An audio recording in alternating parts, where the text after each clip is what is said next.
Salut les randonneurs, ici Manu d'Illico Rando. Aujourd'hui, on va comparer les repas lyophilisés que vous connaissez sûrement avec les repas déshydratés. Ça pourrait bien changer vos habitudes de randonnée. Et oui, une fois n'est pas coutume, je ne suis pas dans mon studio d'enregistrement, le refuge. Je suis entre deux randonnées, dans un autre logement dans les Pyrénées. Mais cela ne m'empêchera pas de vous parler des repas lyophilisés et des repas déshydratés. Commençons par un petit cours express. Les repas lyophilisés, c'est quoi? C'est de la nourriture congelée puis déshydratée sous vide. Bon, je vous la fais très rapide. Si vous voulez une explication vraiment pertinente sur ce que sont les repas lyophilisés et pourquoi il serait peut-être bien de changer d'habitude, je vous conseille d'aller voir la vidéo d'Eric de Ciel Mon Bivouac. Je vous mets le lien en description. Alors la nourriture lyophilisée, ça a pas mal d'utilité.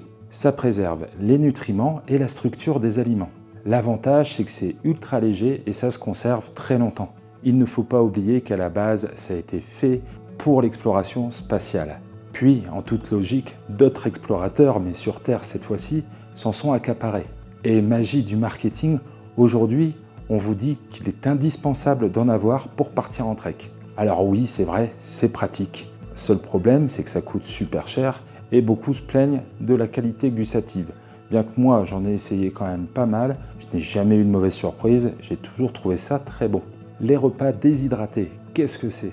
Là, on parle tout simplement d'enlever l'eau des aliments via un appareil que l'on nomme un déshydrateur ou avec un four à basse température. C'est beaucoup moins high-tech que la lyophilisation, mais ça a ses avantages. On va les découvrir ensemble. Les repas lyophilisés, c'est pratique, mais c'est super cher. Un sachet comme ça coûte environ 5 à 6 euros et ça peut aller jusqu'à 10 euros selon certaines marques et selon les recettes. Avec les repas déshydratés que vous ferez vous-même, vous pouvez réduire ces coûts de moitié, voire plus. Imaginez un peu les économies sur un trek de plusieurs jours. Ce que mes potes disent des repas lyophilisés, il n'y en a pas assez. Ouais, en général, quand ils finissent le sachet, ils ont encore faim. Pour ma part, je trouve ça assez bourratif, mais effectivement, pour des personnes qui ont de gros besoins en énergie, en apport de protéines ou de glucides, c'est pas énorme.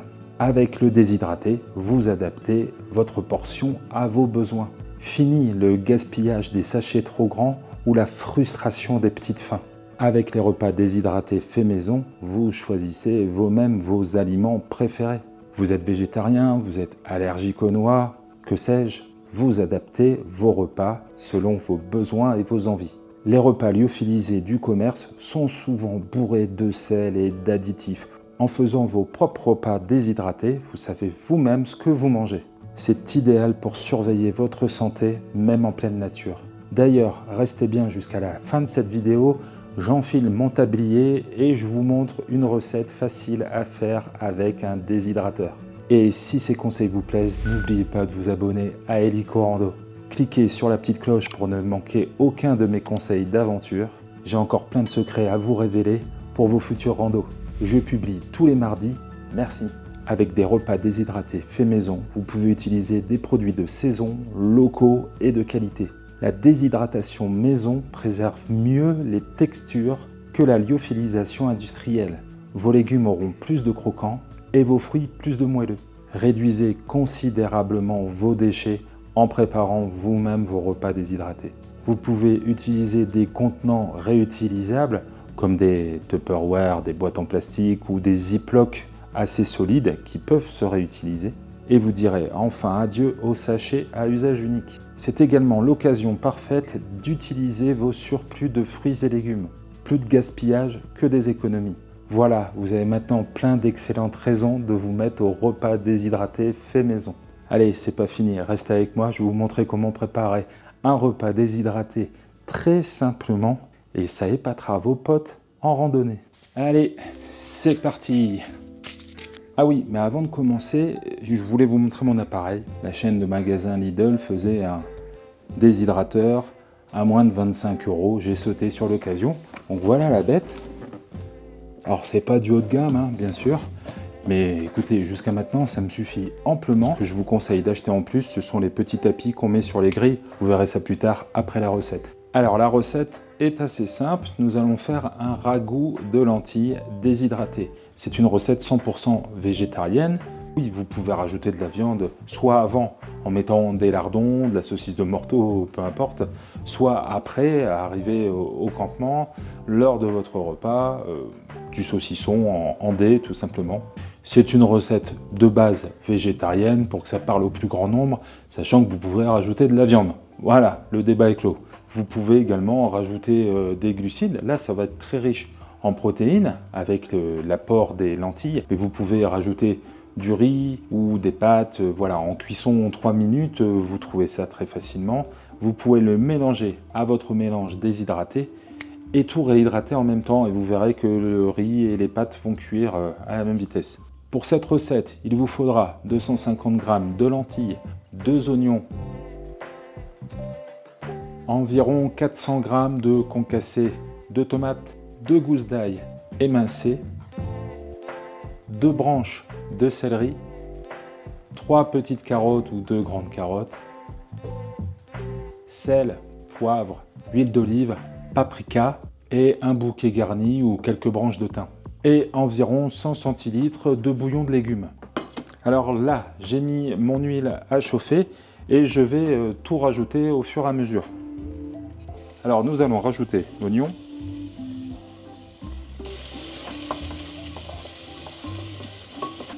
je vais baisser un peu le feu parce que le but c'est que les premiers éléments que nous allons mettre dans la casserole soient translucides et ne soient pas archi cuits.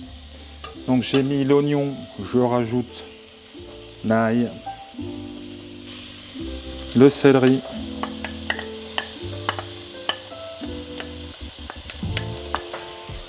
les carottes,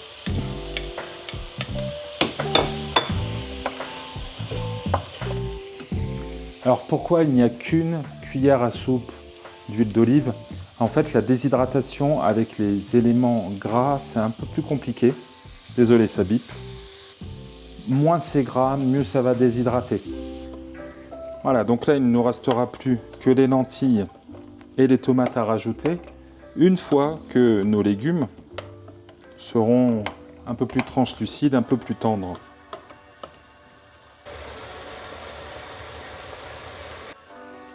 Il est maintenant temps de rajouter les lentilles que vous aurez préalablement rincées, lavées. Alors bien entendu, les lentilles crues, elles vont cuire avec le reste des ingrédients. On rajoute les tomates concassées,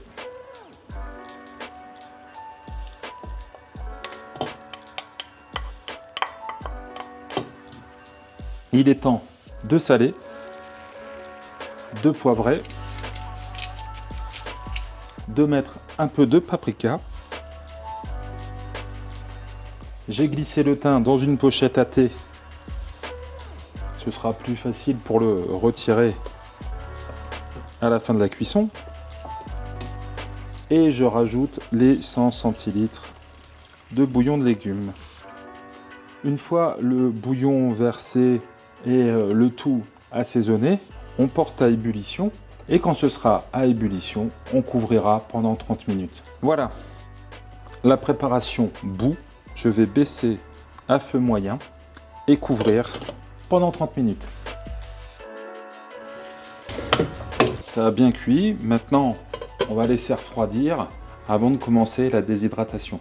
Voilà, donc je vais préparer le déshydratateur. La plupart du temps, ils ne sont pas fournis avec ce genre de tapis de cuisson, donc je vous conseille fortement d'en acheter. Alors moi, je me suis trompé, il n'y avait pas le trou au milieu, je l'ai fait moi-même. Ça évite tout, dans ce genre de préparation, des ragoûts, ça évite que ça coule, puisque, regardez, les grilles sont quand même assez espacées.